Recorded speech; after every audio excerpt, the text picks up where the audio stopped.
Hello,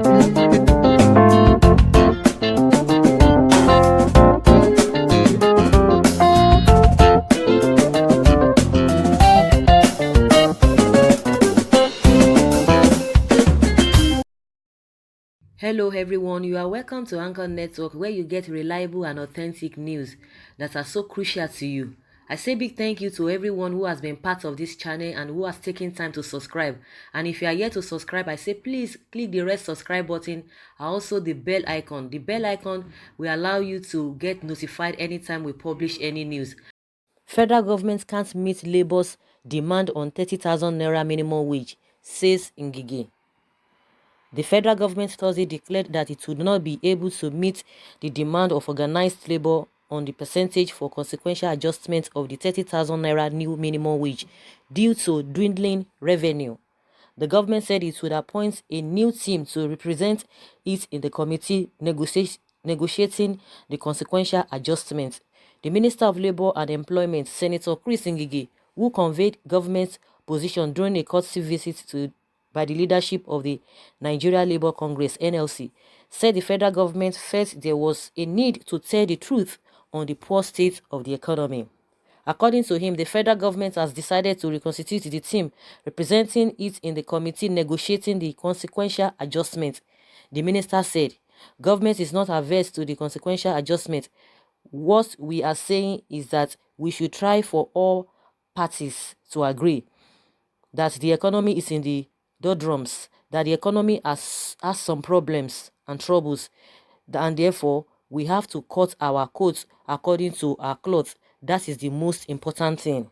While explaining the delay in concluding the committee's assignment, Ngige said the government's team was depleted due to the fact that he and the Minister of Finance, Budget and National Planning had to withdraw from the committee at the end of the last administration.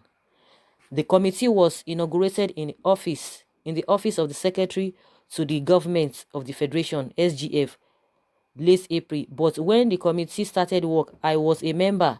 The Finance Minister was a member. Budget and Planning Minister was a member. But our council died on 29th of May. With the expiration of time, we were dissolved. The Budget and Planning Minister didn't come back. The Permanent Secretary took my place and started the negotiations.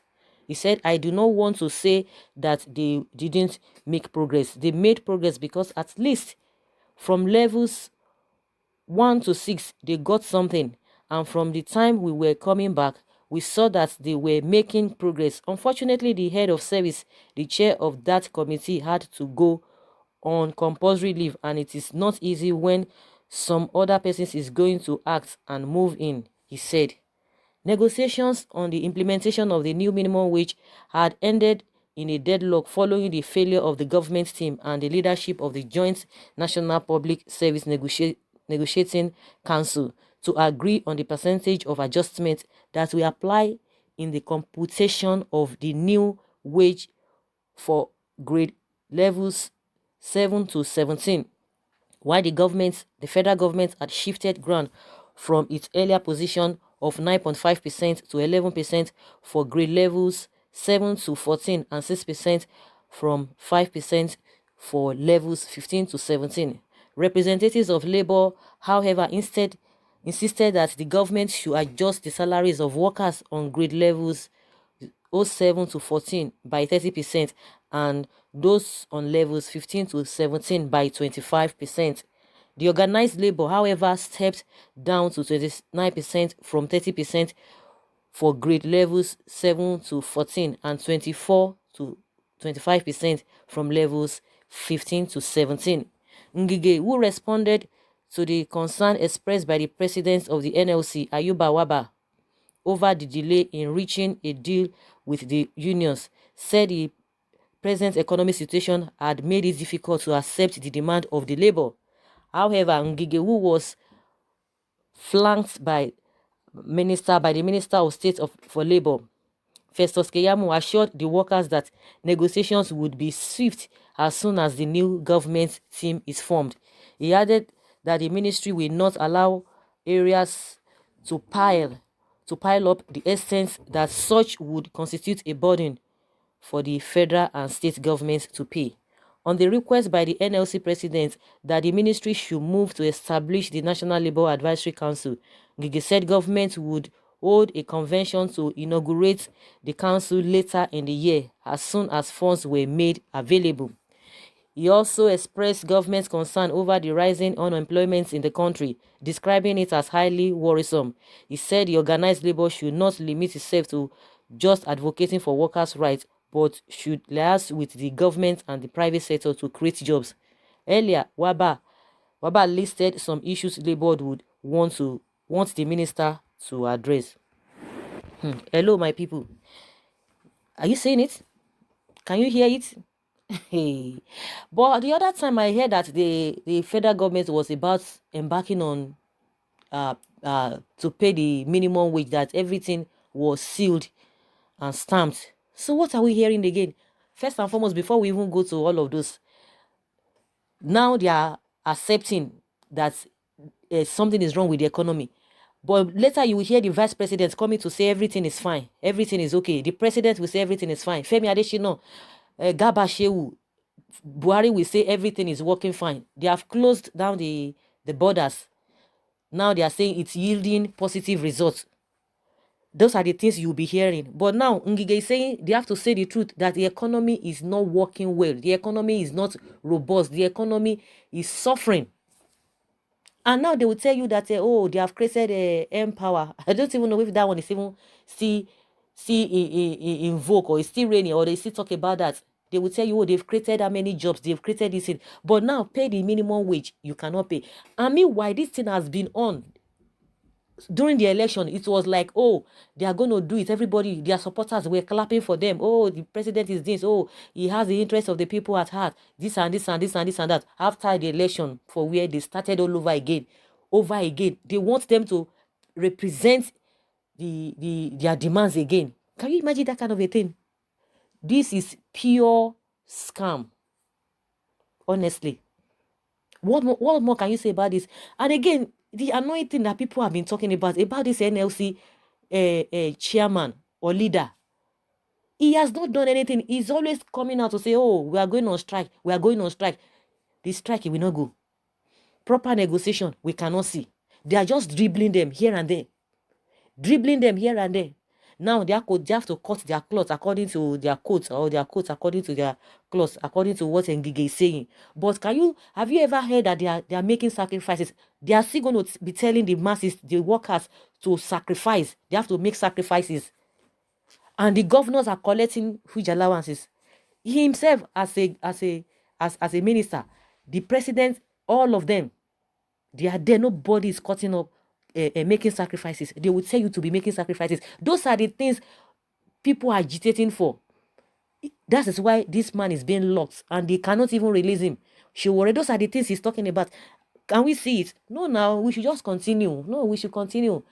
Those that are chanting their praises, they should just continue. Now, this 30,000 naira is nothing. So as we have it now, it's just 18,000 naira. That is the minimum wage. And meanwhile, a lot of other states, they can't pay. They can't pay. So it's been back and forth. I don't know when they are going to settle this whole thing. But the issue is that, and the truth of the matter, which Ngige is saying, is that the economy is suffering. That is it. But they will come and be telling you all manner of stories. If the economy is robust according to what they are saying, and meanwhile, Femi Adesina was talking about how the world leaders celebrating Buhari because of the good things he has done, most especially the fight against corruption. And meanwhile, what is on ground is different. It's really, really different. Of course, you're not going to blame them, because it's fighting for his pocket. He's fighting for his job. So the whatever now is dead. Whatever. How will I just even put it? It's not even. There's no hope for the workers. There is no hope. There is no hope for the workers. So they are going to represent again their demands. Can you imagine saying that they have shifted ground? But you are shifting ground, you are not shifting ground. At the end of the day, you see everything is not working according to the former arrangements. It has not yielded results. That's just the way it is. They will not make sacrifice, but they will tell you to make sacrifice. Someone is saying, why can't the federal government reduce the salaries of senators, governors, rep members, and our president so that to cope? It's not going to happen. It will not happen. That one is just a wishful thinking. Just a wishful thinking. It's not going to happen. This set of people, no, they won't allow it. Someone say election promises. Election has come and gone. APC magic. When the nation's economy is in doldrums, yes, you pay senators and reps member 13 million naira monthly, and their own is peanuts compared to what governors and presidents are earning monthly. Yes, you cannot pay the last man standing 30,000 naira monthly. What a shame. This is APC next level. Maradonic in its modus operandi. OBJ increased worker salary twice, no wahala. JEG increased worker salary. There was no hula bula. APC government that pride itself, Mr. Perfect, cannot common 30,000 naira. Shame, shame, shame, shame, shame. Nigeria government and people in its please, how much do our senators and representatives, House of Representatives, received in a month? Federal government can't afford to pay civil servants ordinary 30k, but they can afford to pay the senators. People will continue to say these things on and on and on. Those are the facts on ground. But the issue is that now they are agreeing that there is unemployment, so they are not tasking the my goodness, they are tasking the NLC chairman to be able to meet with these private sector so that they can create employment. At least he has admitted the government has admitted two things now. The economy is not working. It's in shambles. Secondly, and unemployment is on the high. It's really, really high. So they can really accept those two things. And those are the things that we are talking about. They pride themselves that they will be able to change the narratives. Now, what are we seeing? The most annoying thing is that the vice president will come out and be telling you different things. They will be quoting numbers, they will be quoting figures for you. But it is not like that. It is not like that in reality. That is not what we are experiencing. We are not seeing all of those things in reality. So, guys, I don't want to talk much. I would like to hear from you what you think about these new developments, according to Ngige, Minister of Labor and Employment. Oh my goodness, the federal government can't meet labor's demand on 30,000 naira minimum wage. Leave your comments below and let's hear your own take. Thank you very much for always being there. Bye.